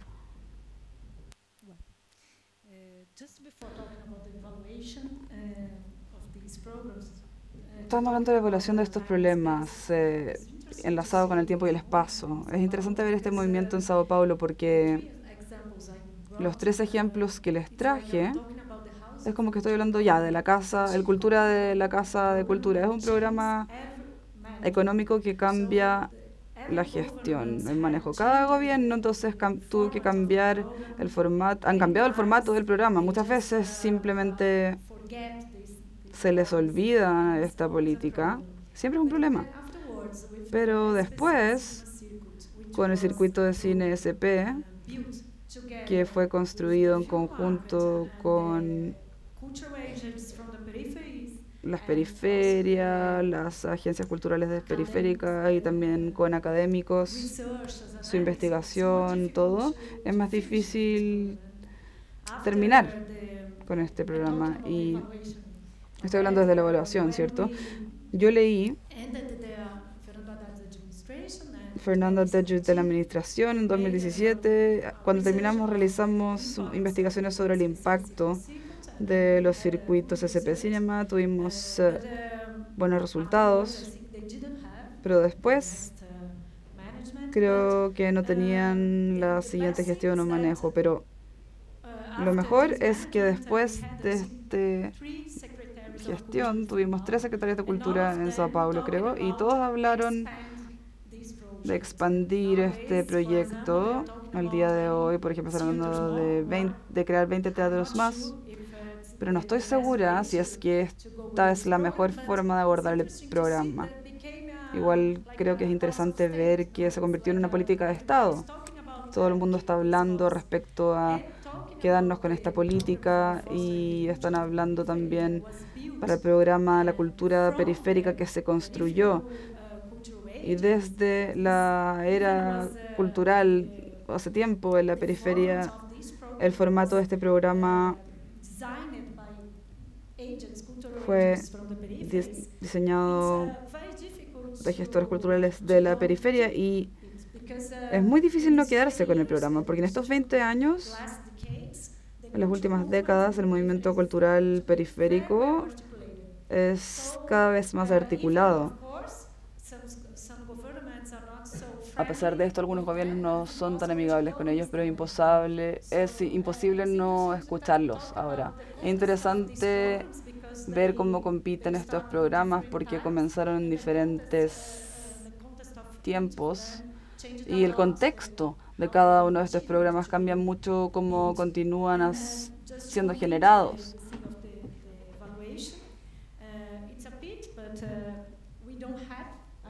La evaluación es una parte de esto. No tenemos una muy buena evaluación de todo este progreso, como bien lo saben, y en ese circuito de cine SP tuvimos la investigación inicial.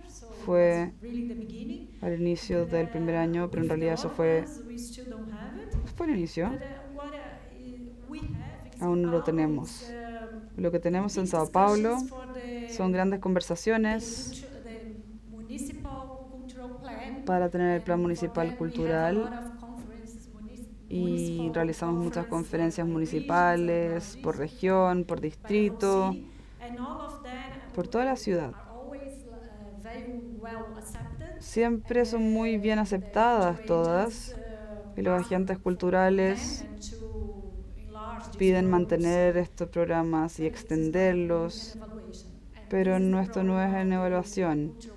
Y este es el problema de las políticas culturales, que las personas no quieren invertir tiempo el lunes con este tipo de cosas, pero sí, es importante.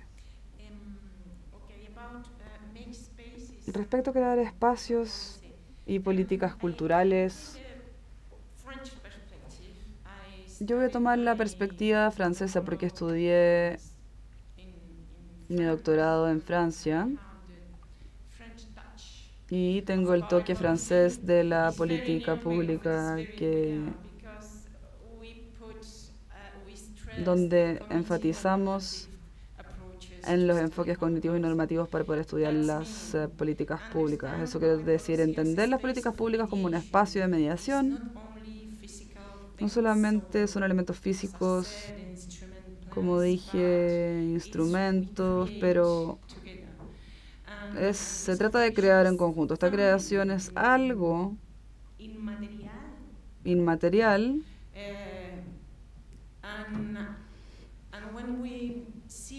y cuando vemos las políticas públicas así, desde esa perspectiva, entendemos la relevancia del consenso para actuar, y sin esto no podemos hablar.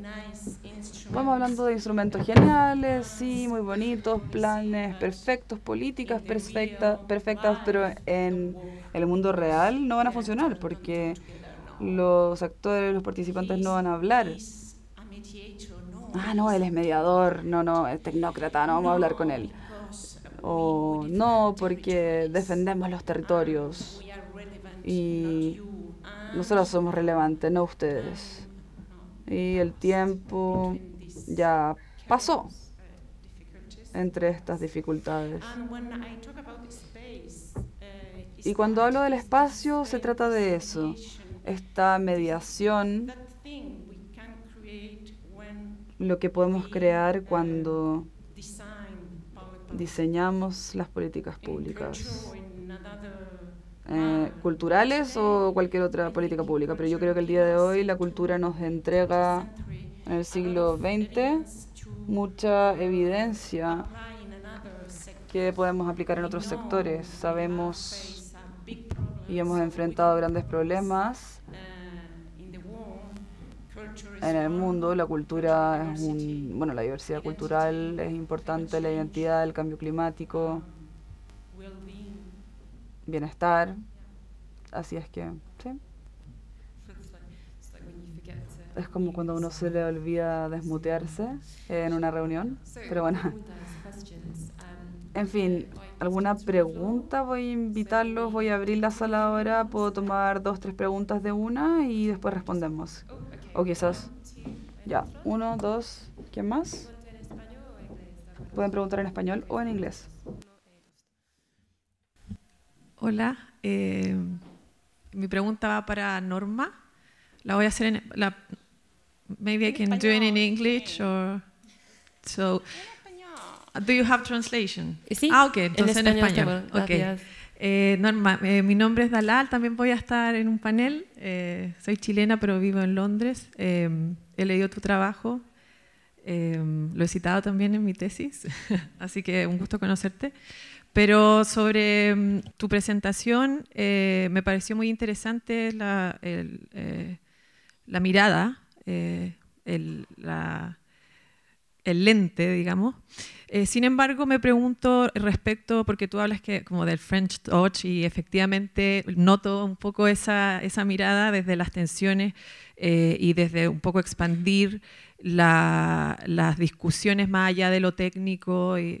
Pero yo me pregunto, y te pregunto a ti tu opinión, ¿cierto? Tu perspectiva en relación a el contexto Chile, donde, a diferencia de Francia, ¿cierto? Los presupuestos son diferentes, la valorización es diferente, la manera en que, en el fondo, en cómo es valorado el arte, la cultura, las culturas materiales también, etcétera. Aquí, bueno, también hay mucho trabajo que hacer en cómo se hace cargo el Estado, más allá de los gobiernos. Entonces, en relación a eso, ¿cuál es tu perspectiva de si es que quizás esa es la problemática principal para Chile, la tensión entre estas miradas más conceptuales o efectivamente que anterior a eso, faltan directamente más recursos y las herramientas? En el fondo yo sé que no te interesan tanto la discusión de las herramientas y lo técnico, pero ¿hasta qué punto no te interesa? O sea, ¿cuál es tu opinión de la importancia? Más allá de que yo sé que te interesa más lo otro, pero eso.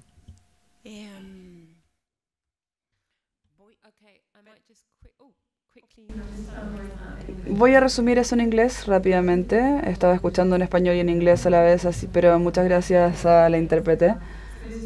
Esta es una pregunta respecto a las perspectivas y su perspectiva, comparando entre las perspectivas chilenas y francesas, porque Chile es un país distinto, tiene una historia distinta que Francia, y cómo se valora el arte es distinto, este tipo de materialidad cultural, de la cultura, cómo lo valora el Estado. Yo creo que también estaba esta relación entre el Estado y el rol del gobierno, el rol de los gobiernos dentro de esto.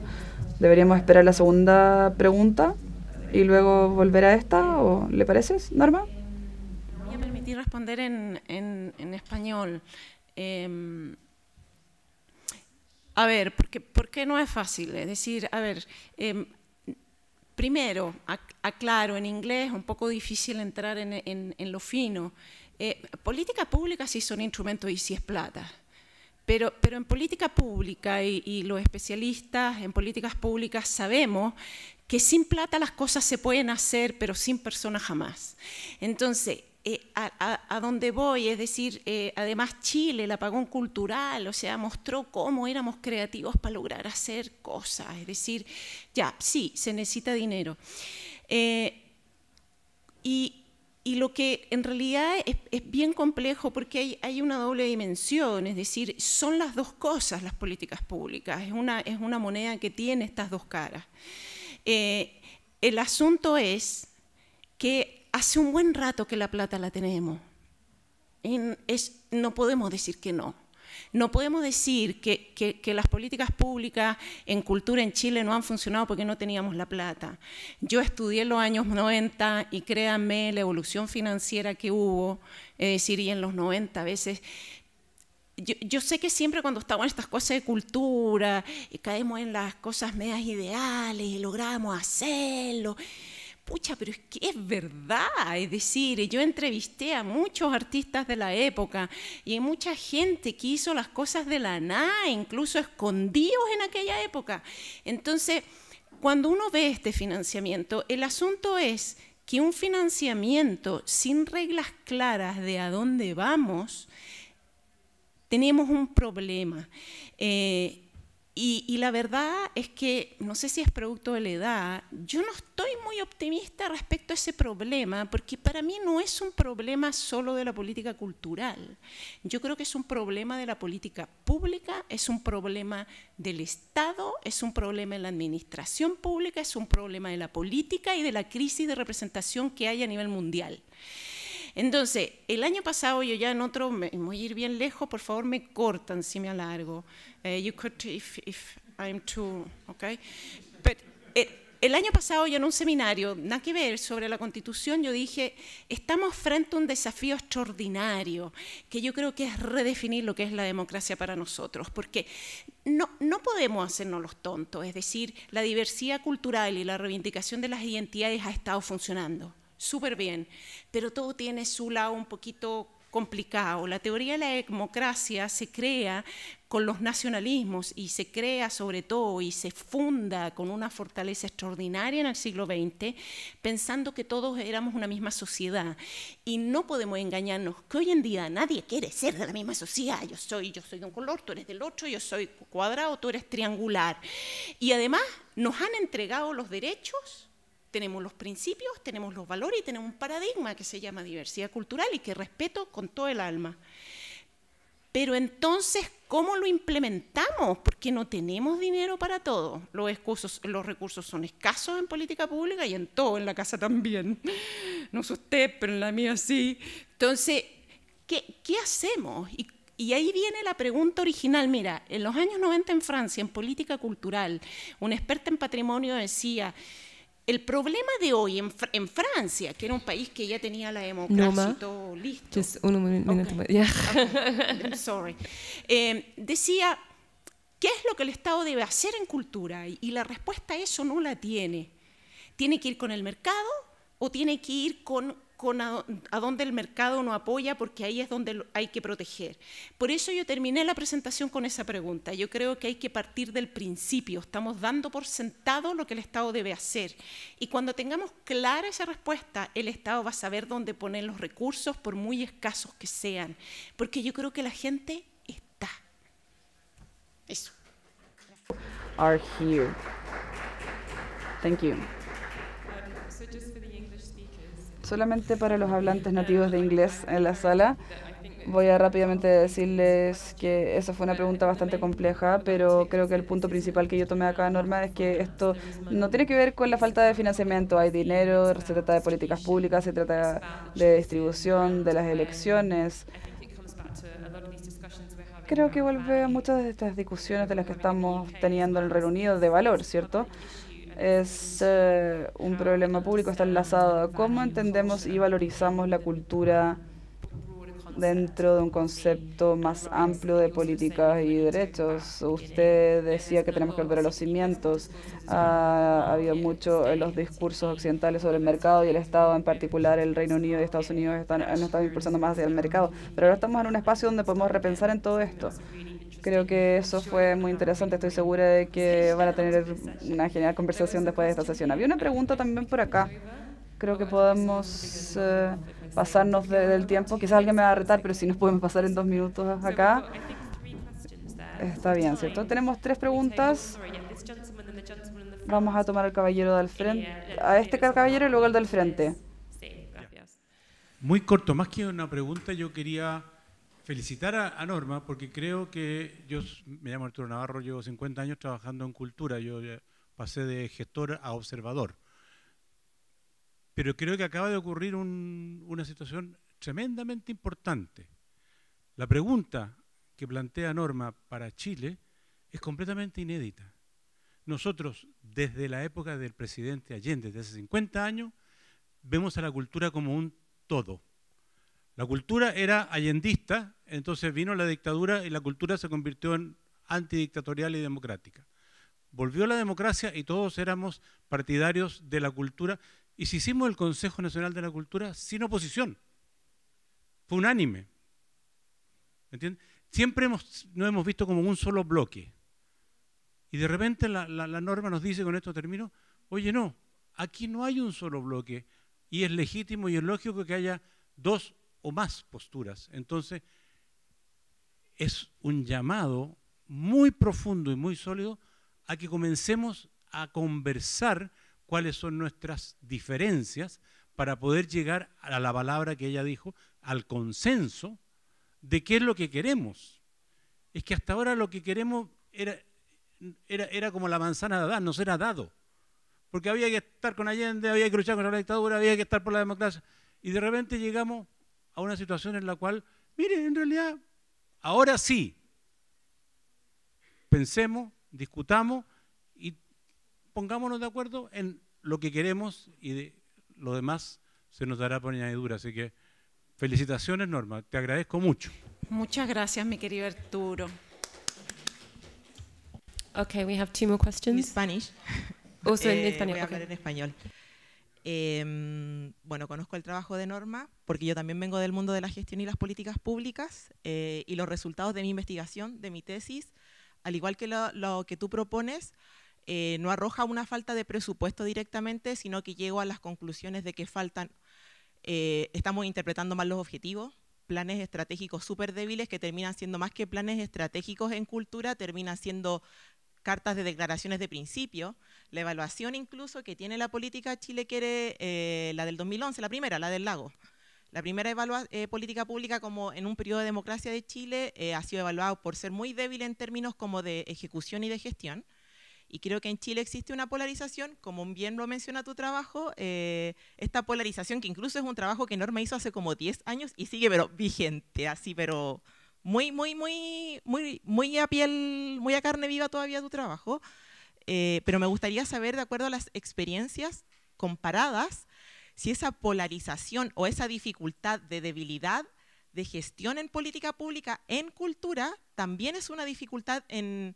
Porque yo de las ponencias que escucho, tanto de Australia, de Portugal y de Brasil, veo una dificultad política que depende mucho de la agenda de gobierno, la agenda que se ejecuta, pero no sé si también existirá esta debilidad de gestión pública al momento de ejecutar un plan que en donde todos entendamos lo que es la democracia cultural, donde todos los gobiernos y transversalmente se entienda la importancia del territorio, ocurre esta debilidad, porque en Chile incluso hubo un cambio de una institucionalidad muy grande donde se invirtieron muchos recursos, desde pasar de un consejo a un ministerio, y las situaciones no cambiaron.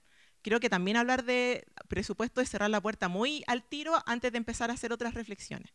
Entonces me gustaría saber si existen este tipo de problemas de gestión, si es solo un problema político o hay otras dimensiones que ustedes han explorado a lo largo de su trabajo que va más allá de los típicos problemas de falta de recursos y de necesidades múltiples, etcétera.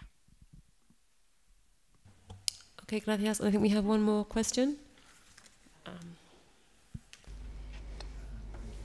Muchas gracias. Yo trabajo aquí en Latinoamérica y en la agencia de audiencia. Muy rápidamente. Joe y Flora. Me encantó lo de Flora porque Flora dice un discurso acerca de cómo las cosas cambian cuando uno toma un enfoque multidimensional y los pequeños cambios de lenguaje, de idioma, fascinante. No solamente porque están analizando el impacto social, sino que Joe también lo que ocurrió en su política, que fue deliberadamente de lo entrópico a lo rentable, especialmente después del financiamiento que vino después del COVID, que se volvió neutral frente al modelo de negocios que estaban considerando, porque se consideraba el público y no el estado de la organización. Entonces una pregunta amplia aquí sería, si es que uno toma esta visión de ecosistema, ¿cómo se podría medir el ecosistema cuando uno no está necesariamente financiado como el único instrumento de políticas públicas? Esa es una pregunta. Y después, para las tres, mucho de su trabajo se trataba de evidencia detallada acerca de cómo las personas viven en ciertas circunstancias. Pero al medir esto y este impacto social, se mide también viendo sus perfiles sociodemográficos, no de una gran área, sino que para ellos. ¿Y cómo podríamos hacer esto? Esas preguntas. Gracias. Muchas gracias. Rápidamente voy a resumir las dos preguntas y luego voy a pausar para las respuestas. Entonces, muy interesante la primera pregunta. Abordó algunas de las cosas que yo mencionaba cuando decíamos la cultura es algo bueno, y también vinculado con el punto de Flora acerca del discurso dentro de Chile, particularmente como un estudio de caso que resulta tener una historia muy rica, y esta idea de que la historia como un todo pueda ser visto como algo antidemocrático, ¿era así? y luego cambia, pero de todas maneras es acerca de la perspectiva, cómo la entendemos y cómo la utilizamos en esta pregunta alrededor de las políticas públicas y democracia. Y la segunda pregunta, si entendí bien, se trata de la gestión y la agenda del gobierno y cómo esta va a estar facilitada en una comprensión más amplia de las políticas culturales.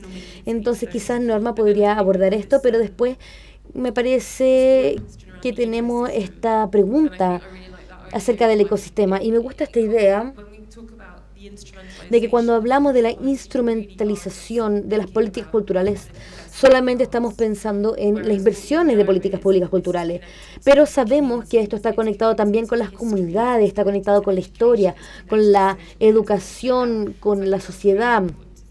Algo que es muy importante también de considerar, es decir, cómo vamos a poder medir todas estas complejidades en estas perspectivas ecológicas, donde el régimen de financiamiento de una perspectiva ministerial resulta ser tan limitado. Entonces, vamos primero con la primera pregunta y después quizás podamos ver las respuestas del panel.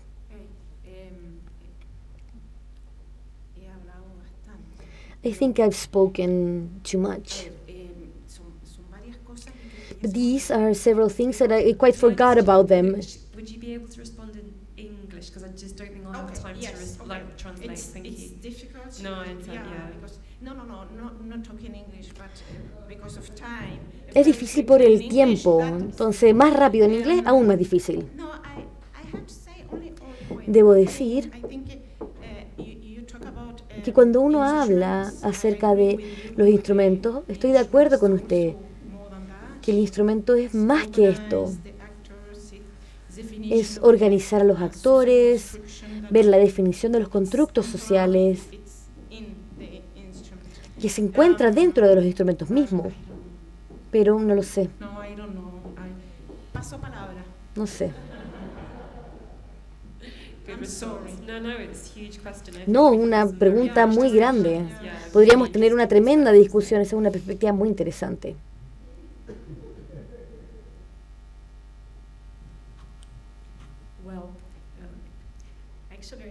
Bueno, yo tampoco tengo la respuesta, pero estaba pensando en estas preguntas porque, de cierta forma, es interesante ver que todos nosotros que hemos vivido regímenes dictatoriales tenemos esta idea de que si queremos mantener la democracia, tenemos que manejarlo a través de la cultura. Yo tengo esa impresión de que para nosotros o estamos de acuerdo en mantener la democracia o estamos en desacuerdo y no sabemos lo que va a pasar. Entonces, de cierta forma, lo que tenemos en Brasil y lo que hemos tenido recientemente, en una época muy difícil en Brasil, y esto se volvió más fuerte, porque no sé si Flora también puede hablar, porque ella también estuvo involucrada en el gobierno federal,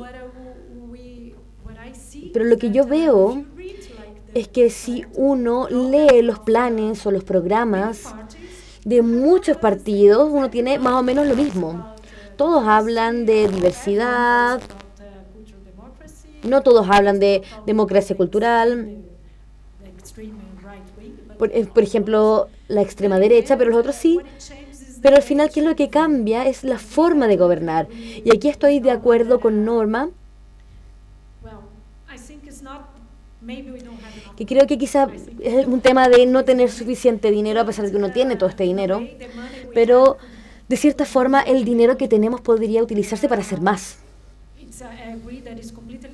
Y estamos de acuerdo que no es claro qué es lo que queremos hacer o qué es lo que tenemos la intención de hacer en políticas culturales. Y de cierta manera tuvimos que gestionar esto con la tarea difícil que es este momento político. Y no sé, siempre creo que una forma de nosotros, de cómo la cultura puede significar también crear nuevos arreglos para la gestión de estas políticas. Porque yo creo, porque yo he trabajado con las periferias, especialmente ahí en las periferias que descentralizar la gestión, porque si nos volvemos dependientes de las administraciones, de los gobiernos centrales, y siempre intentamos hacer algo o ir a alguna parte y no continuamos nada, entonces yo creo que eso es más o menos.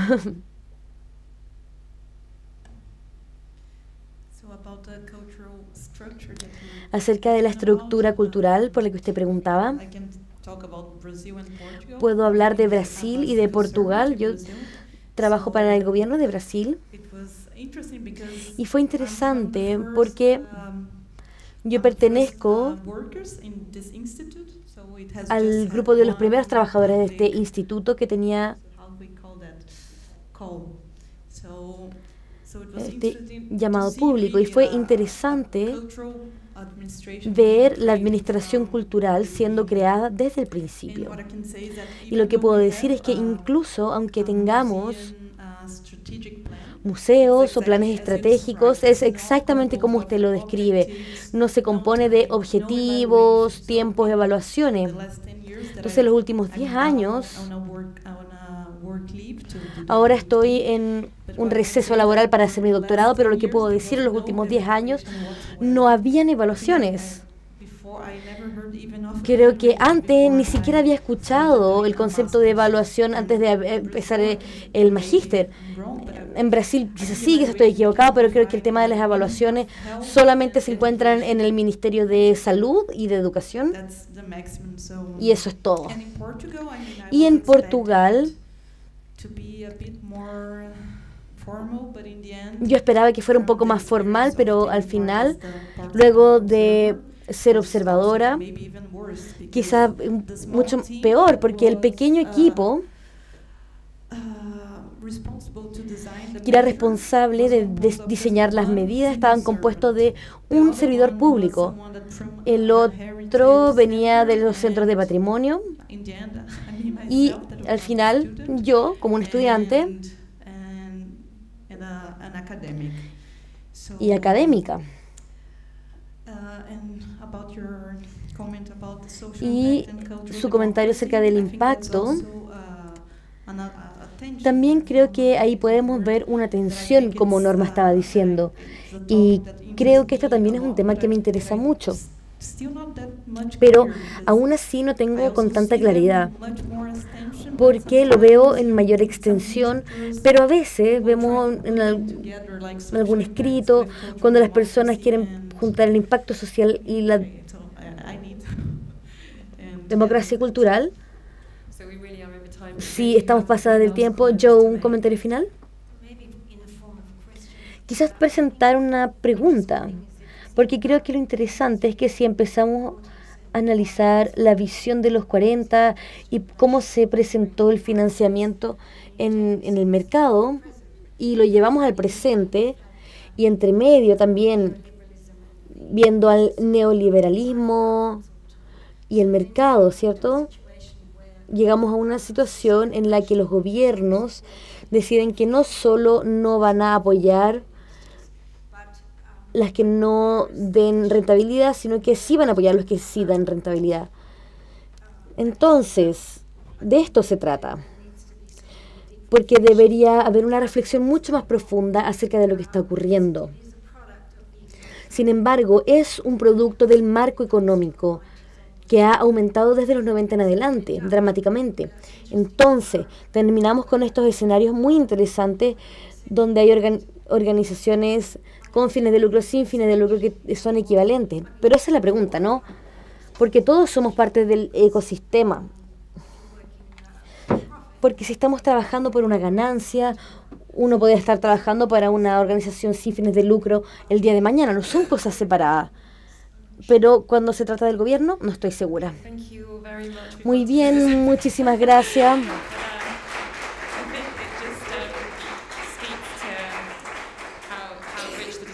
Creo que esto nos indica lo rica que fue esta discusión. Y muchísimas gracias a las intérpretes que lo están haciendo muy bien. Gracias.